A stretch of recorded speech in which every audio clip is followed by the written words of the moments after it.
Thanks, guys. I'm Stephen Human, and as you can see, I'm in the biggest little city on earth, Reno, Nevada. And while it's known for its gambling, it's known for something else too, adventure.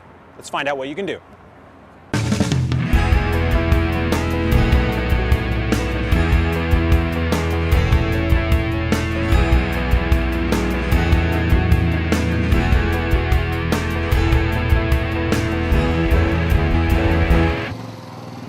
It may be known as a small town with big city flavor, but Reno, Nevada outgrew its rural beginnings some time ago and is now anything but small.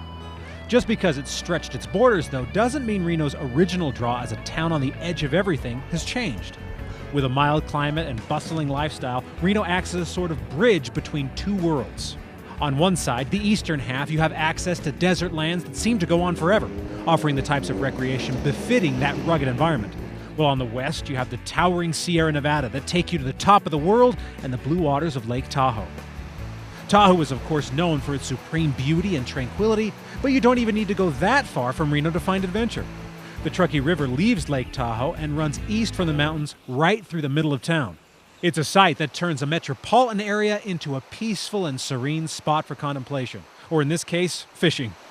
The river has actually been altered, however, to turn it into more than just a scenic locale.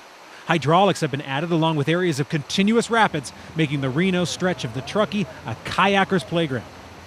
City center recreation is one thing, but if you want to spread your proverbial wings, you're going to need to go outside of town and hit the dirt. If that's what you're after, then Highway 445 is your yellow brick road. About a half hour north of Reno is Hungry Valley, a pastoral land that opens up to off-roaders in search of every type of terrain imaginable. Here, the areas of Middle Flat and Moon Rocks push your machine to the limit of speed and endurance. The trails were good. It wasn't very crowded. A little different terrain than we're always used to, so it's nice to have something different.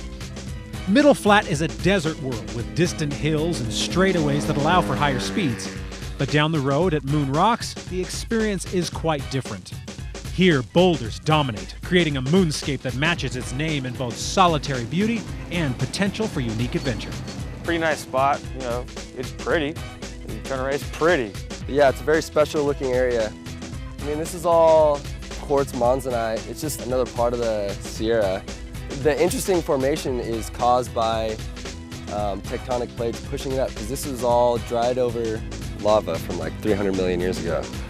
So it looks the same way if you go a little bit down past Mammoth on the Eastern Sierra, and it's usually just on the Eastern Sierra. It's kind of fun and challenging to get in between the paths and come back down the hill. It's a little bit more challenging at the bottom of the hill because it's a little more rocky near the bottom, so it's easy to get up and then a little harder to get down.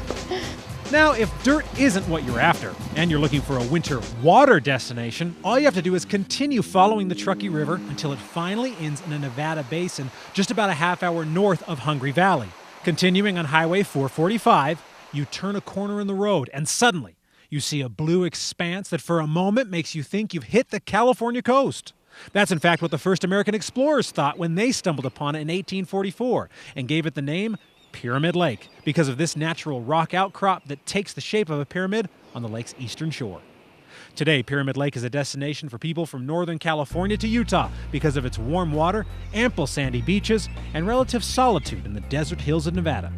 Boat ramps on the lake's northern shore offer access for skiers and fishermen, and camping is plentiful all along the 188 square miles of the lake.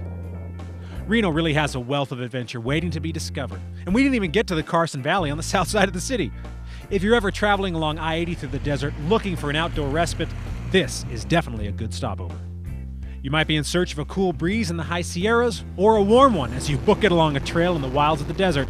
Either way, you'll be able to find something for you and your family in the biggest little city in the world. It's great. We love to just come out and get a disconnect from everything. We try to turn everything off, and there is actually cell phone reception here, but but we try to just turn everything off, and with teenagers it's always good to keep close connections and good communication open, and it's a good way to family bond. From the riding areas of Moon Rocks and Middle Flat all the way to the shores of Pyramid Lake, you're going to find a great deal of adventure out here in Reno. Now, if you want to come in here to Pyramid Lake, it's really easy. You just take Highway 445 north out of downtown Reno, which is appropriately enough called the Pyramid Lake Highway. Well, I'm Stephen Human for At Your Leisure. Now let's head back to the crew.